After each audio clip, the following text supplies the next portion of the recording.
आप देख रहे हैं एसएनसी आवाज सैफी अब्बास के साथ। आप देख रहे हैं एसएनसी आवाज। सिंगरौली जिले में बालू का ठेका सहकार ग्लोबल को मिला हुआ है, लेकिन उनके लिए रेत माफिया एक बड़ी चुनौती है जो लगातार अवैध परिवहन कर रहे हैं और कई बार राजनीतिक संरक्षण भी सामने आता है। और वो जो रेत माफिया है वो बेखौफ होकर बोलते हैं कि उनका कुछ नहीं हो सकता। थाने से लेकर तमाम जगह पर उनकी सेटिंग है। और जिस तरीके से कल खुटार चौकी के ठीक सामने माइनिंग विभाग के लोग और सहकार ग्लोबल से जुड़े हुए लोग और उसके साथ साथ रेत माफियाओं के बीच पथराव हुआ है, गोली चली है। गोली किसने चलाई ये तो पता नहीं चल पाया है, लेकिन 4 से 5 राउंड गोली चलने की बात सामने आई है। जानकारी ये मिली कि जो रेत माफिया हैं वो अवैध परिवहन करते हुए गाड़ी को ले जा रहे थे।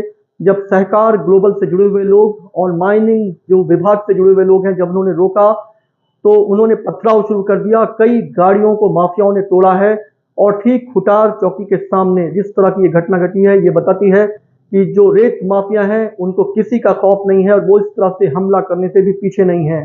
तो जिस तरह की ये घटना घटी है जिसमें कई गाड़ियों को क्षतिग्रस्त किया गया है और सबसे बड़ी बात यह है कि रेत माफिया लगातार अवैध परिवहन कर रहे हैं और रेत के इस खेल में आखिर किसी न किसी का संरक्षण मिला हुआ है जो इस तरह से बेखौफ होकर कभी वो पत्थर चलाते हैं, कभी लाठियां चलाते हैं और गोली तक चलाने से वो पीछे नहीं है। और जिस तरह से रेत माफियाओं का हनक है, ऐसा लगता है कि कहीं गैंग वॉर न छिड़ जाए।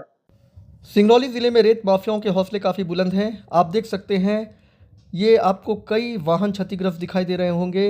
ये खुटार चौकी का नज़ारा है।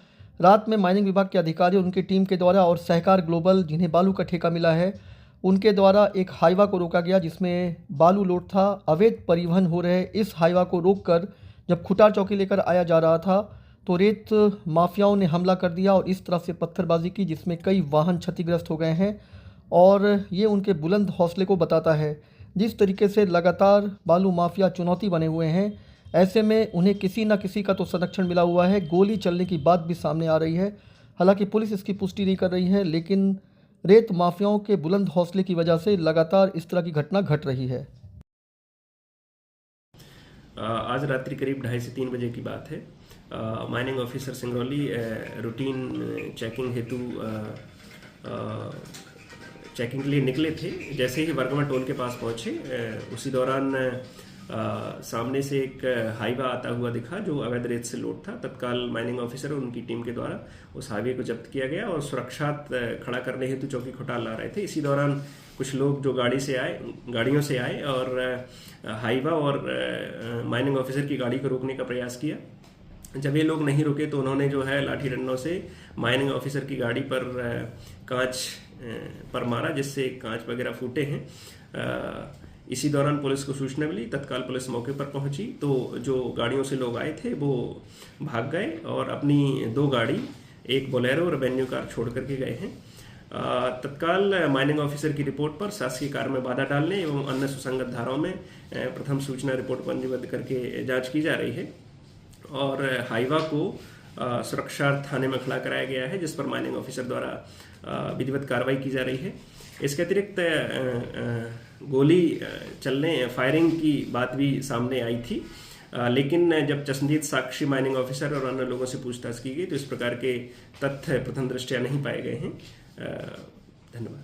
जिस तरह से सिंगरौली जिले के खुटार चौकी क्षेत्र में रेत माफियाओं के द्वारा पथराव किया गया, हालांकि पुलिस के द्वारा कुछ लोगों को गिरफ्तार किया गया है, उसमें एक युवा भाजपा नेता और इसके साथ साथ जो एक राजनीतिक रसूख से जुड़े हुए व्यक्ति के संरक्षण की भी बात सामने आ रही है। फिलहाल पुलिस इस पूरे मामले की जांच कर रही है, लेकिन जिस तरह से बेखौफ होकर रेत माफियाओं के लोगों के द्वारा जो माइनिंग विभाग से जुड़े हुए लोग हैं और सहकार ग्लोबल जिन्हें रेत का ठेका मिला है उनके लोगों के साथ झड़प किया और गाड़ियों को क्षतिग्रस्त किया है, ये उनके बुलंद हौसले को बताता है। एसएनसी आवाज के साथ सैफी अब्बास।